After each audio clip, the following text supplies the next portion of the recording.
We all agreed. "You're not welcome at the dad's birthday party," my mom said. Her voice unnervingly calm, as if she were telling me the soup was too salty. I stood in her living room holding a folder filled with printed itineraries, lodging confirmations, and a vintage photo of my dad in front of a grain mill in Vermont. She didn't even glance at it. That moment split time in two, before and after. I didn't raise my voice or cry. I just stood there wondering when exactly I'd become a threat in my own family. My name is Natalie Dormer. I'm 37 years old, a brand strategist living in Seattle. Most of my work is remote, which suits me fine. I'm the kind of person who thinks before she speaks and reads every room like it's a client pitch. I grew up in a suburb outside Portland, Oregon, in a beige 2-story home with vinyl siding and silence in every corner. My dad, Harold, was a professor of environmental design. He once told me that architecture was just the art of listening to what a place needed. That stuck with me. My mom, Elaine, taught second grade for nearly 3 decades, retiring early after Aiden, my younger brother, had his first kid. She claimed she wanted more time to be present. I didn't realize until much later that presence didn't extend to everyone equally. Growing up, I was the straight A, quiet child. I never got in trouble, rarely asked for things, and blended into the furniture if it helped keep the peace. Aiden was the one with the stories, the tantrums, the charm. He made people laugh even when he was being cruel. I used to think our dynamic was accidental, that maybe I was just hard to connect with. But as I got older, I saw the pattern. Aiden got attention. I got reminders. Aiden got applause. I got critiques disguised as care. My father, though, was the exception. He didn't speak much, but when he did, it was precise. He taught me to garden, to roast coffee beans properly, to find strength in stillness. We had our own quiet language of glances and nods, a shorthand forged by years of being the two calm ones in a house full of subtle chaos. I started saving for his 60th birthday 2 years ago, shortly after he had a small heart episode while hiking with his old college friends. It shook me more than I admitted. That night, I went home and made a private folder labeled Project H. Over time, it grew from a concept into a full plan, a week-long return to Vermont, where my dad grew up. I tracked down the old property where his grandparents had lived before it was converted into a conservation center. I found the woman who runs it now and negotiated a private overnight stay for descendants only. I traced our family roots and found second cousins living near Lake Champlain who remembered my father as a lanky teen who read by lantern during summer blackouts. It was part heritage, part healing. I didn't tell him about it. I wanted it to be a surprise. When I floated the idea casually over dinner 6 months before his birthday, my dad's eyes lit up like I hadn't seen in years.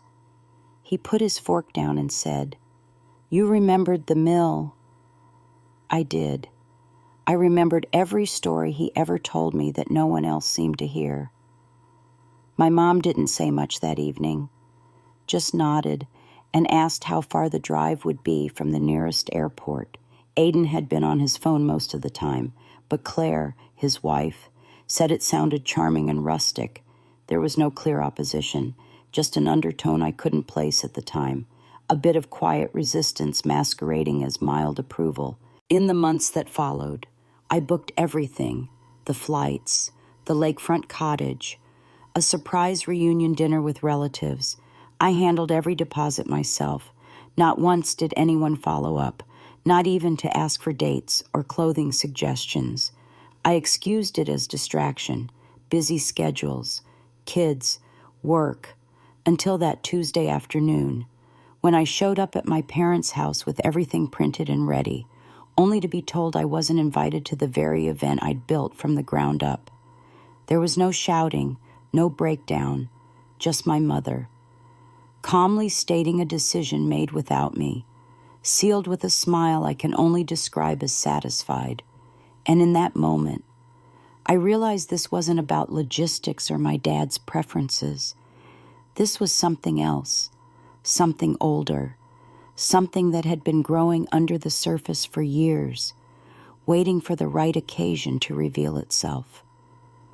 I left my mother's house that day as if I had just been voted out of a meeting I didn't know I was part of. There were no raised voices, no dramatic exits, just a silent verdict passed by people who once claimed to love me. I had walked in with printed documents, lodging details, and a family tree traced to 1892. I had walked out with nothing but the sentence, "You're not welcome," echoing in my head. What haunted me wasn't her delivery, it was the calm. She said it like someone announcing a grocery list. But her eyes were sharper than I'd ever seen them. That wasn't reluctance. That was intent. Back at my apartment, I dropped everything on the kitchen counter and just stood there, frozen. The folder with our itinerary, the annotated maps on the wall, the sealed envelope meant for my dad's eyes only. It all felt theatrical now, like I had been the only one playing along in a game everyone else had already quit. But once the initial shock passed, something else crept in, a sharper awareness, a sense that maybe this had never been about just one birthday. I replayed the last 6 months like a detective retracing an overlooked trail. Aiden had consistently dodged every detail I sent about the trip. His responses were short, often no more than one word. Claire, usually warm, had started to speak like she was handling a client instead of family. "We're still thinking," she would say, or, "Sounds charming. Let me check with Aiden." My mother, of course, took a different route. She cloaked her resistance in soft suggestions. "Maybe your father would prefer something closer to home," she'd murmur. "He gets overwhelmed easily at his age." This from the same woman who once hosted a surprise retirement party for herself with 80 guests and 2 catering trucks. Somehow, she thought a quiet week in Vermont would be too much, but a backyard buffet with extended family, colleagues, and a rented jazz trio was just fine. At the time, I didn't question any of it. I gave them the benefit of the doubt because I believed they were simply busy. But standing there in my quiet apartment, I couldn't ignore the pattern anymore. The missed calls, the avoidance, the hollow words, they weren't just signs of disinterest. They were signs of something being built behind my back. I realized then that silence wasn't the absence of conflict. In my family, silence was the tool of choice. It was how power was maintained, how narratives were rewritten without needing confrontation. And I had been naive enough to think honesty would win over that kind of system. That night, I didn't sleep. Instead, I opened my laptop and went back through years of texts and emails with my mother. The messages were always transactional, holidays, appointment reminders, the occasional forwarded recipe she thought I might like, never a genuine question about how I was. When I got laid off during the pandemic, she didn't call. When I landed my biggest contract with an international brand last year, she responded with, "That's nice. Do you think Aiden's firm could help with the legal side?" Looking at it now, it wasn't subtle at all. I had been tolerated, not embraced. The hardest part wasn't the rejection. It was the realization that it had been coming slowly for years, and I'd missed it. I thought I was building something meaningful. I thought I had taken care of everyone's emotional needs in the process.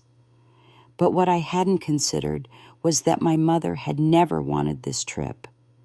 Not because it was too far or too complicated, But because it wasn't her idea, she couldn't orchestrate it. She couldn't center herself in it. And worst of all, she couldn't control the bond it might deepen between my father and me. I thought about calling him that night, but something held me back.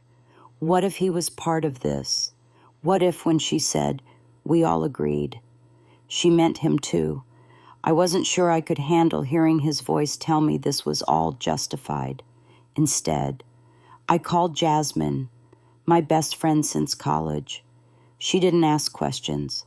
I just said.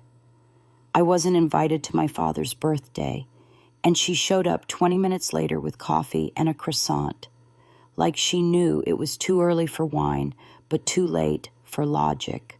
We sat on the floor in my living room, surrounded by folded maps, printouts, and color-coded packing lists. I told her everything, the dismissive tone in my mother's voice, the silence from Aiden, the way Claire looked at me like I was pitching a bad idea at a company retreat. Jasmine didn't interrupt. When I finished, she simply looked at me and said, "Maybe they didn't want to go. But they don't get to steal the meaning of what you created." Her words stayed with me long after she left. I wasn't sure what to do yet, whether to confront my dad, cancel everything, or go alone. But for the first time in 2 years, I wasn't scrambling for their approval. I wasn't building something for anyone else. I was finally asking myself the one question that mattered most. What truth have I been avoiding? I decided not to call my father. Not yet. I needed time to collect myself, to untangle the web of feelings knotted too tightly to face him with clarity. Instead, I poured my focus into combing through everything I had prepared for the trip, as if rereading the evidence of my own good intentions would shield me from the betrayal I had just felt. The itinerary was meticulous. Every reservation had been confirmed. The route from the cottage in Shelburne to the Historical Society in Middlebury was optimized for scenic views and timing. I had even included a stop at the small general store where my father once worked during summer breaks in college, now owned by a Vietnamese family who had lovingly preserved some of the old wooden shelving. I knew he'd smile when he saw it, but now, those plans felt like postcards from a version of life that had quietly expired. The more I thought about it, the clearer the timeline became. The shift hadn't started with the trip announcement. It had been slowly unfolding over the past year. I remembered Thanksgiving, when I brought up Vermont and my mother asked if I was still chasing that nostalgia project. She said it like it was a hobby, like I was making scrapbooks instead of crafting a meaningful return to our roots. Then came Christmas, when Aiden gave Dad a drone and Claire gave him a massage voucher. I handed him a framed black and white photograph of his grandparents' farmhouse, which I had purchased from the archives of the Vermont State Library. He teared up but quickly composed himself when Mom cleared her throat and changed the subject to new flooring. At the time, I thought she just didn't get it. Now I knew better. She got it too well. She saw what I was building and decided to tear it down quietly. It wasn't enough for her to simply opt out. She had to take control of the narrative. As I sat at my desk staring at the half-packed suitcase, a thought came to me like an uninvited guest. What if my dad didn't know about the Vermont trip at all? What if everything I had shared with the family, every photo, every anecdote, every update had been filtered through my mother's voice, twisted just enough to seem unimportant or self-serving? The possibility chilled me. It wasn't just a rejection of my plans. It was a theft of the truth itself. I picked up my phone and scrolled to my father's name. Hovering over the call button, I rehearsed what I might say, how I'd ease into the conversation without putting him on the defensive. But I froze. If my suspicions were correct, he'd been kept in the dark. If they weren't, And he was truly part of the decision to exclude me. I wasn't ready to hear it, so I did something I rarely do. I drove to their house unannounced. It was Saturday, mid-morning, cool enough for a jacket, but the sky was clear. Their neighborhood had always felt sterile to me, manicured lawns, quiet streets, the same 3 shades of beige siding repeating endlessly. As I turned onto their block, I noticed the overflow of parked cars. At first, I assumed it was a neighbor's garage sale or birthday party, until I recognized my Aunt Grace's van and Uncle Victor's old truck. The knot in my stomach tightened. I parked a few houses away and walked the rest of the way, pastry box in hand, the way someone might bring peace offerings to a battlefield they didn't know existed until too late. Through the window, I saw people mingling in the living room. My cousins, a few friends of the family, decorations half hung, a large poster board that said, Harold's 60th, let's celebrate. I stopped breathing for a moment. No one had said a word about this gathering. I hadn't been invited. No call, no group text, no excuse. It wasn't an oversight. It was intentional. I knocked instead of using the key I still had. My cousin Zoe opened the door, her smile faltering the instant she saw me. I didn't know you were coming, she said, already stepping aside like she was unsure if she had permission to deny me entry.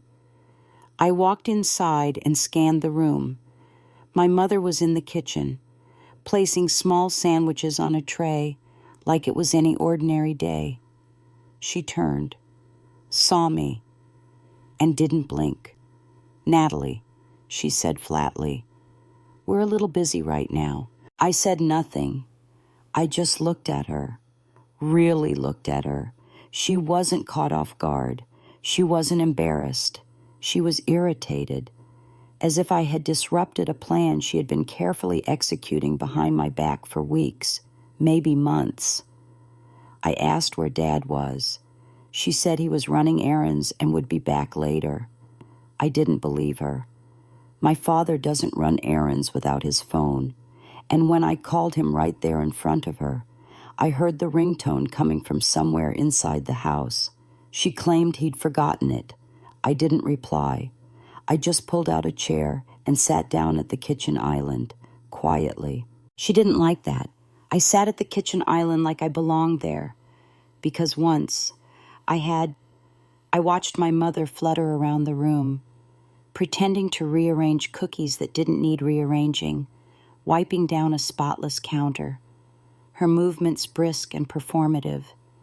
The guests murmured quietly in the living room, some peeking in and immediately looking away when they saw me. No one approached. No one said hello.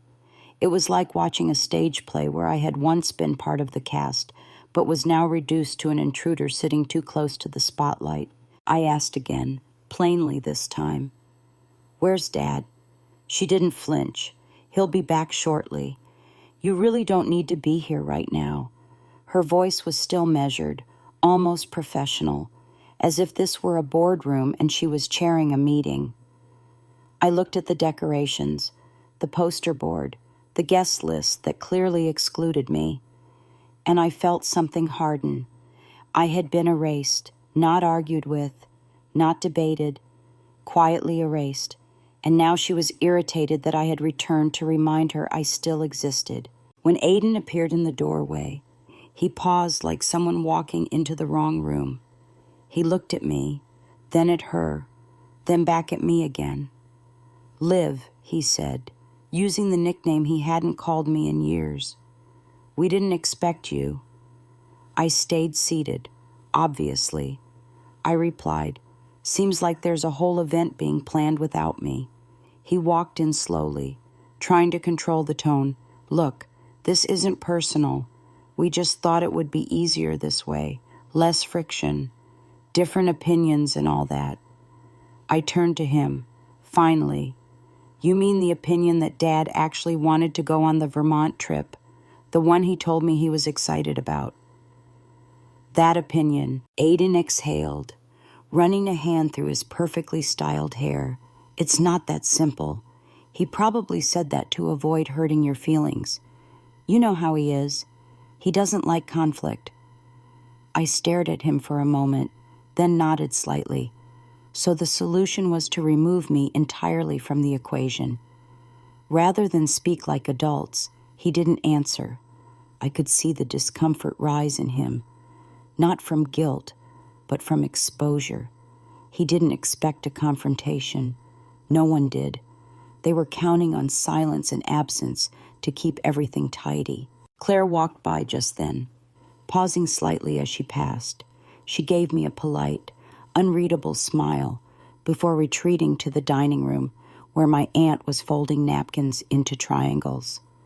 I wanted to laugh at the absurdity of it all. Napkin origami, while my mother dismantled the last threads of family trust. I turned back to Aiden. This isn't about logistics. This is about control. About Mom not being able to stomach the idea of me giving Dad something she couldn't claim credit for. At that, my mother spun around, dropping the pretense entirely. That's enough. Natalie, her voice was sharp now. Public. You are making a scene. This day is not about you. The room went silent. Conversations in the next room paused. Chairs creaked. Even the stereo playing soft jazz in the background suddenly felt too loud. I stood slowly, my voice calm. You're right. It's about Dad. So tell me again why I'm the only one not welcome at his birthday celebration. The silence deepened. No one answered. No one could. Because there was no justification that didn't reek of resentment. My mother's face shifted. The polite mask fell away, revealing something colder underneath. You always think you know what's best. You walk in here with your plans and your itineraries, like we've all been waiting around for your permission to celebrate him. You've always done this, acted like you're the only one who matters to your father. The accusation hung in the air. There it was, the core of it, the part she had never said out loud until now. Not about Vermont, not about birthdays. This was about decades of watching a bond between father and daughter she couldn't control. I stayed still. I didn't raise my voice. I didn't cry. I just looked at her and said, it's not about who matters more. It's about the fact that none of you even told him about the trip. You hijacked his celebration and made it about keeping me out. She didn't deny it. She didn't need to. The truth was already spilling out between us like something broken. Aiden tried to step in again, but I held up a hand. Don't. Just stop. I see it now. All of it. The way you've rewritten the story. The way you've all stood by while she pushed me out of the frame. I walked out of the kitchen without another word, through a sea of familiar faces that suddenly felt foreign. No one reached out. No one followed. I stepped outside into the quiet of the suburban street, the box of pastries still in my hand, untouched. I put them on the passenger seat and sat behind the wheel, gripping the steering wheel, not to drive, but to feel something solid. I made 3 calls that afternoon. First to the cottage in Vermont to cancel the reservation, then to the car rental agency, and finally to my bank, transferring the saved amount back into my personal account. Every cancellation felt like closing a door I had spent years trying to open. The trip was gone. The celebration was hijacked. And still, I hadn't spoken to the one person this was all supposed to be about. My father didn't know yet, but he would, because I wasn't going to let them bury the truth forever. The apartment felt hollow when I got home, not empty in the physical sense, but in the way a place can feel foreign the moment your certainty dies inside it. I sat on the floor next to the half-unpacked suitcase, staring at the neatly folded clothes meant for a trip that no longer existed. The silence wasn't peaceful. It was sterile, like waiting in a hospital corridor for news you already fear. I didn't cry. I didn't scream. I poured a glass of water, sat at my kitchen table, and opened my laptop to delete the Vermont itinerary. But instead of hitting delete, I opened the email thread I had started over a year ago, the one with every confirmation, route map, and local contact listed like puzzle pieces. I read through it again, not to remember, but to remind myself that I hadn't imagined this, that my intentions had been real. A few hours later, just past midnight, my phone lit up with a voicemail from Aiden. The timestamp read 12:47 a.m. That alone told me something had shifted. I tapped play and held the phone close, bracing myself for another rationalization or excuse, but his voice sounded different, shaky. "Natalie, it's me. I messed up. We all messed up. You need to know something. Mom didn't tell Dad about the trip. She told him you refused to be part of any birthday plans. He's devastated. He thought you abandoned him." There was a pause, a muffled sigh. "Please call me. He deserves to know the truth." I didn't move for a long time. The message played on a loop in my mind, each word confirming what I had started to suspect but still hoped wasn't true. She hadn't just excluded me. She had erased me. She hadn't just changed the party plans. She had weaponized silence and trust, rewriting my absence into abandonment. And my father, the one person I had done all of this for, had spent weeks believing I had simply disappeared. By the time I called Aiden back, it was nearly 2 a.m. He answered immediately, voice hoarse, as if he'd been waiting with guilt keeping him awake. I didn't ask how he found out. I asked when. He told me it happened that night, after Dad found one of my old brochures tucked into the back of Mom's desk drawer. It had fallen out of a notebook she claimed she hadn't touched in months. The discovery raised questions, and when she couldn't keep her story straight, the truth unraveled like a badly sewn seam. Dad had confronted her. She dodged. He pressed harder. She fumbled. Then, quietly, she admitted that I had planned something, but downplayed it as unrealistic and exclusive. She made it sound like I had gone rogue, organizing a private trip to Vermont while refusing to join any group celebration. That was the version he'd been living with for weeks. I asked where Dad was now. Aiden said he had left the house, that he was staying with Uncle Victor for the night, trying to process the fact that his wife of nearly 40 years had lied not just to him, but to the entire family. I imagined him there, sitting alone in a guest room that smelled faintly of cedar and dust, wondering what else had been kept from him. That image hurt more than anything that had happened so far. Aiden didn't defend Mom. He didn't try to soften the edges. He said he should have questioned things earlier, that the inconsistencies had been there. But it was easier to believe her version than to confront what it might really mean. For once. He wasn't the golden son smoothing things over. He was just a man who'd realized he let someone he loved be humiliated in silence. And maybe that was the first real conversation we had shared in years. We agreed to meet the next day. Just me, him, and Dad. No more secrets. No more whispers. Just truth. We needed to talk before the narrative was rewritten again, before anyone had a chance to disappear behind another false version of events. I barely slept. The morning light felt harsh, not in temperature, but in exposure. Everything looked sharper, too real. I drove to Uncle Victor's cabin 2 towns over, the kind of modest lakeside property meant for fishing weekends and quiet retreats.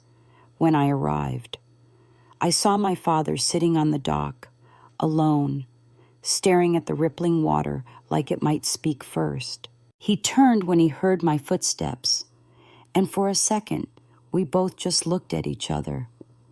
He stood slowly, and I walked into his arms. It wasn't dramatic.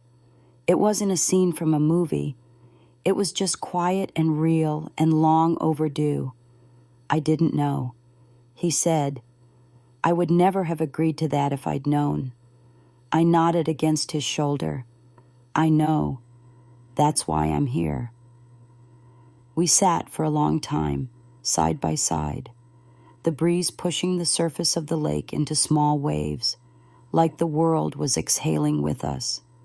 He asked about the trip. I told him I had canceled it. His shoulders sank, not in defeat, but in sorrow. I hadn't just lost a plan. He had lost the experience of being thought of, remembered, loved in a language only I had learned to speak for him. After we sat quietly for a while, my father asked me to tell him everything, not just what had happened, but when it started, how I planned it, what I had envisioned.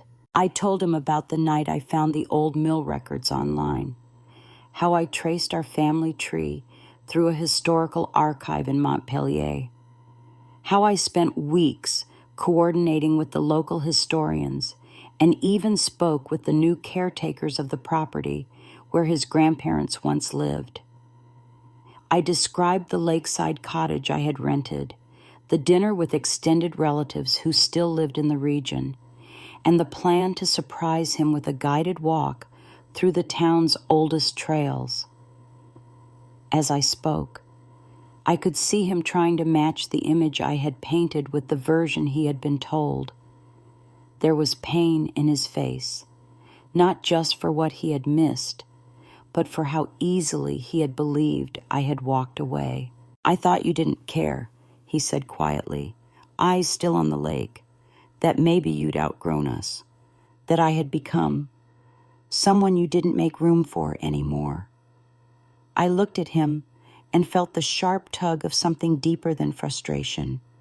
You were never the problem. I just didn't know I had to defend myself from inside my own family. His mouth tightened, and he looked down at his hands, resting on his knees like the hands of a man trying not to tremble. I should have asked. I should have checked. I shook my head slowly. You trusted the people closest to you. That's not weakness. That's how it's supposed to work. Aiden joined us not long after, his steps slower than usual, his usual confidence buried beneath a quiet shame. He looked older that day, like the weight of finally seeing our mother clearly had aged him in just 24 hours. He sat on the bench beside Dad without speaking, like someone waiting for permission to be present. We didn't talk for several minutes. It wasn't uncomfortable. It was necessary. Sometimes silence is the only honest thing you can offer before words become useful again. Eventually, Dad spoke. She told me Natalie had refused to participate in any kind of birthday event, that she didn't even call. Aiden nodded. She told us the same thing, said Nat was doing her own thing, didn't want to be bothered. He looked over at me. I didn't question it at first. That's on me. I watched him struggle to find the right words, not to excuse, but to explain the blind spot we had all let grow too large. I wanted to believe she had good intentions, that she was just stressed. I didn't want to consider that she might be actively manipulating the story. It was the first time either of us had said it out loud. The word manipulation felt like it echoed across the lake, but none of us flinched, because it was true, and the only way out of it was through it. She's always needed control. Dad said, when I retired from the university, she planned every detail of my farewell dinner without asking what I wanted. I thought she meant well. Now I wonder if that was just the beginning.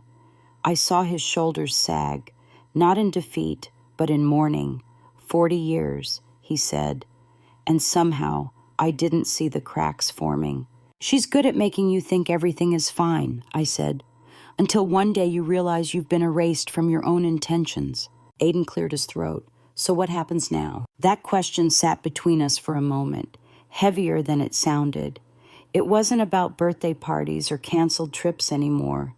It was about trust, about whether we could rebuild it, about whether the family we thought we belonged to still existed beneath the version someone else had been directing. I think we confront her, I said, together, all three of us. No more letting her speak for us behind closed doors. Dad nodded slowly. We speak to her as a unit. She needs to see the damage clearly, and we need to say it plainly. I don't know how long we sat on that bench, but when we stood up, I felt something shift, not fixed, not whole, but aligned. For the first time in years, we weren't orbiting around my mother's moods or her selective stories. We were standing on common ground, uncertain but shared. Before we left, Dad turned to me. Do you think it's too late to go to Vermont? Just you and me? The question caught me off guard, not because of the idea itself, but because of how gently he asked it, like he knew it might be selfish to want something back after it had been taken apart. I smiled, not out of politeness, but because the answer was so clear. It won't be the same, but maybe that's not a bad thing. He nodded, smaller, quieter, just us. I think that might be what I needed all along. As we walked back toward our cars, the sun had dipped low, casting long shadows over the gravel path. Nothing had been solved, not yet. But the fracture wasn't just mine to carry anymore, and that changed everything. The next day came with a sharpness I couldn't shake, like the air itself was waiting for a conversation it knew would change everything. We agreed to meet at my parents' house that afternoon, a time when the neighborhood would be quiet, when no curious aunts or well-meaning cousins could interrupt. My father, Aiden, and I arrived within minutes of one another. I noticed how none of us walked up to the door with confidence. We moved slowly, like people approaching a house that once felt like home and now held questions we weren't sure we were ready to answer. My mother was in the living room, seated in her usual chair near the bay window, flipping through a gardening magazine she clearly wasn't reading. She didn't look surprised to see us. If anything, she looked mildly annoyed, as if we'd shown up early to a dinner she hadn't agreed to cook. She glanced at us one by one, then placed the magazine down on the table beside her with unnecessary precision. I assume this is about the drama you've all worked yourselves into, she said flatly. We didn't sit. My father remained standing, hands in his pockets, his posture less stiff than I expected, but somehow heavier. Aiden spoke first. We need to talk about what happened, about everything. No more pretending. My mother leaned back slightly, as if bracing for a windstorm. I haven't pretended a thing. I planned a party because I didn't want my husband traipsing across the country at his age. That's not cruelty. That's care. My father's jaw tensed, his voice calm but deliberate. You told me Natalie didn't want to be involved in anything, that she refused to celebrate with us. She opened her mouth, closed it, then crossed her arms. That's what it felt like. She made plans without asking anyone. I took a slow breath. I shared those plans with you all 6 months ago, at dinner. You asked me about the drive from the airport. You nodded. You even smiled. She didn't look at me.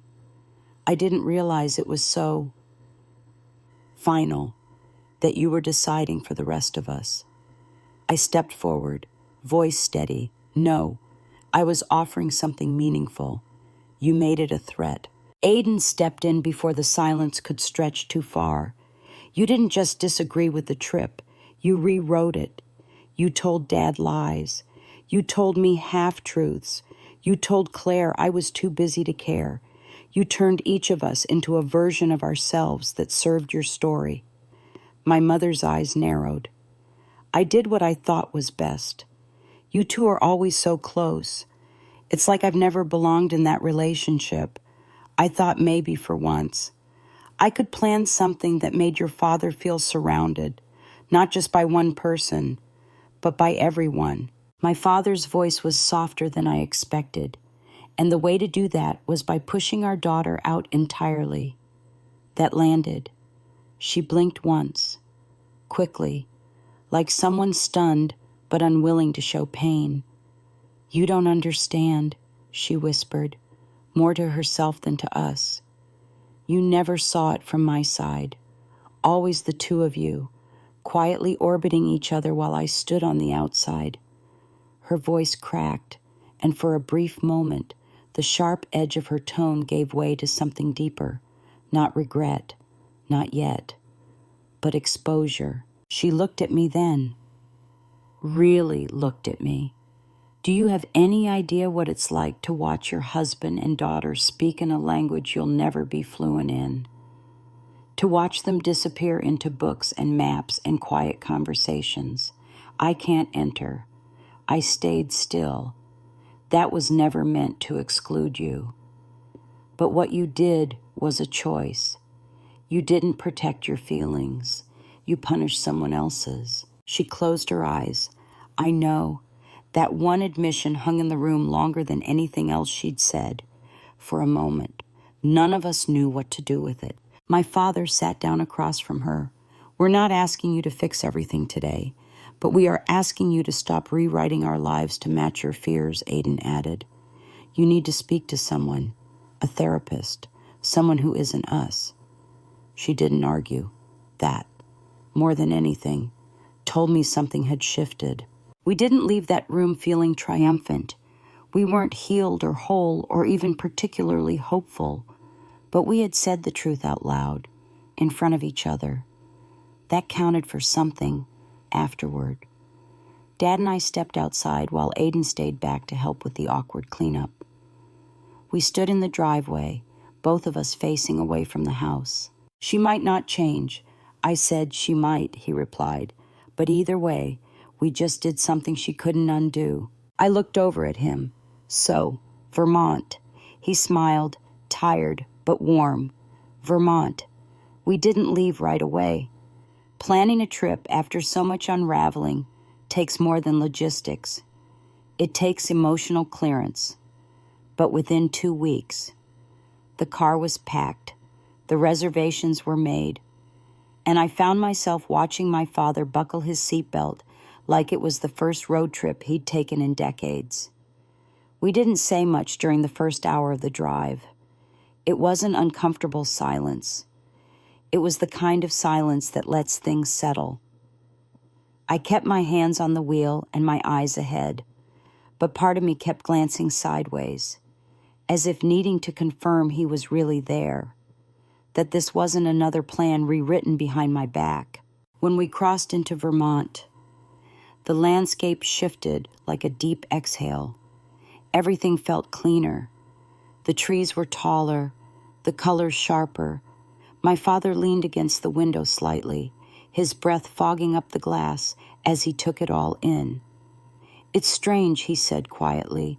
"I didn't realize how much I missed open space until we got here."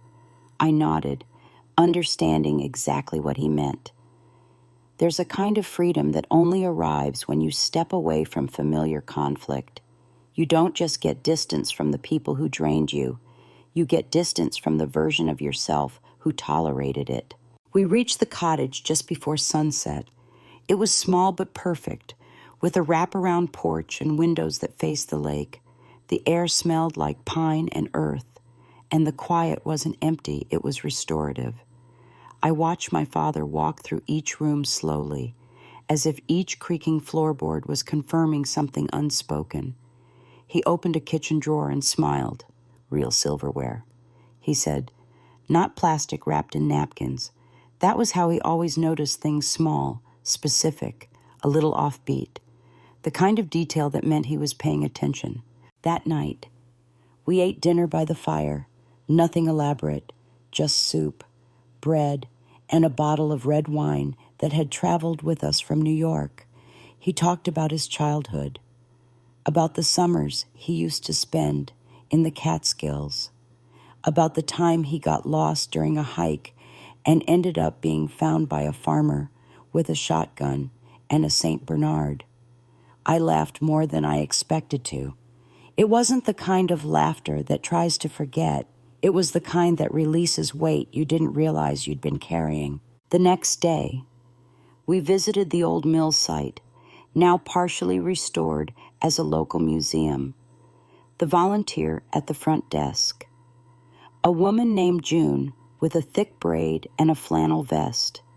Lit up when I told her our family name. She pulled out a file from the archive's photos. Letters. Land deeds. My father held each page like it might dissolve in his hands. This is them. He whispered. My grandfather built this foundation. He turned to me, his eyes glassy. You found this. You brought me here. Later that evening, we walked the trail near the edge of the lake, the same one I had planned for months ago. We didn't talk much, just listened to the wind, the crunch of our shoes, the occasional crack of a twig. I could tell he was thinking about everything that had happened, but for once, I didn't feel the need to fill the silence or steer the mood. This wasn't a trip for performing closeness. It was a quiet reclamation, a return to what was almost lost. Back at the cottage, as I started to pack for our return, he placed a small box on the table. It's not much, he said, but I wanted you to have this. Inside was a pocket watch, old, slightly worn, but still ticking. It belonged to your great-grandfather. My mother kept it for years. I always thought I'd give it to Aiden, but now I want you to have it. I didn't respond right away. I held it in my palm, feeling the quiet weight of time, not the time we lost, but the time we still had. On the drive back, we talked about how things might be different now. We didn't make promises or pretend that one trip had fixed everything. But we both understood something had shifted, not in loud ways, but in the way trust is rebuilt, not with apologies, but with actions that hold up. He asked if I would come by next week, maybe help him organize the garage. I said yes, knowing it wasn't about tools or boxes. It was about staying close, this time on purpose. When I dropped him off, he hugged me longer than usual. Thank you for not giving up, he said. I didn't say you're welcome. I just said, see you soon, because that's what mattered now. A week after we returned from Vermont, I drove over to my father's place with a cup tray balanced in one hand and a box of lemon scones tucked under my arm. It wasn't a special occasion. It didn't need to be. That, I realized, was part of the shift before. Any interaction had to be wrapped in planning and performance, usually orchestrated by my mother to maintain the illusion of cohesion. Now, there was space for simple connection, quiet, unannounced, unedited. My father greeted me with a slight smile and grease on his hands. He'd been in the garage, sorting through what he called a lifetime of maybe I'll use that. I handed him a napkin and watched as he wiped his palms before accepting the coffee. I thought we'd start with the top shelves, I said, eyeing the precarious stack of paint cans behind him. He laughed. If those haven't exploded by now, they might outlive both of us. As we worked, conversation flowed without friction. He talked about the colleagues he missed from the university, the books he wanted to donate, but hadn't brought himself to part with yet, and the way the house felt different now, like the quiet had started to feel honest instead of hollow. I didn't press him about my mother. I didn't need to. He brought her up eventually, almost reluctantly, like someone still trying to balance memory with reality. She's been quiet too, he said, not apologetic, just quiet. I think she's figuring out how much of her noise was hiding the truth. I nodded but stayed focused on the screwdriver in my hand. I knew that if I looked up, he might stop talking. I asked her if she'd ever want to come with us. To Vermont. She didn't answer. He paused. I don't think she knows how to be part of something she didn't control. That sentence lingered in the air like sawdust. He didn't say it cruelly, just plainly, like someone who had stopped trying to twist confusion into excuses. Later that day, we took a break on the porch. The late afternoon light spilled across the backyard, and the breeze carried the smell of cut grass and earth. It was the kind of moment that used to be a backdrop for tension, when my mother might step out and redirect the topic, or insert herself into a story she hadn't heard. But today, it was just us, the chairs creaking gently beneath our weight. Do you think she resents the fact that we went without her? I asked. He took a slow sip from his mug. I think she resents anything she can't rewrite. I nodded, not in agreement or accusation, but in recognition. That was who she had become, perhaps always had been, and now we had finally stopped pretending otherwise. We didn't talk much more that day. I packed up the tools. He folded the tarp, and we stood at the front of the garage like people closing a chapter without needing to summarize it. When I turned to leave, he said, "You know, it wasn't just a birthday. It felt like remembering who I used to be." I didn't say anything at first, just smiled, knowing exactly what he meant. "Sometimes you have to go back," I said, "not to stay, but to reclaim something you didn't realize you'd lost." That night, I got a text from Aiden, just a photo. It was from the party we'd been excluded from. I hadn't asked to see it, but he had dug it up, maybe out of guilt, maybe out of curiosity. The image showed a table of relatives clinking glasses, cake half cut, faces smiling in a way that felt almost rehearsed. In the corner, my mother sat slightly turned, mid-sentence, eyes sharp, mouth tight. It didn't look like celebration. It looked like control. Underneath the photo, Aiden had typed, "I see it now." I didn't respond. I didn't need to. That text wasn't for discussion. It was for acknowledgement, for drawing a line between then and now. The narrative had shifted, not because someone was exposed publicly, or because a confrontation ended in spectacle. It shifted because enough truth had been spoken that it could no longer be buried. My mother hadn't apologized, and maybe she never would. But the version of events she had curated for years had finally cracked. We were no longer acting in the play she wrote.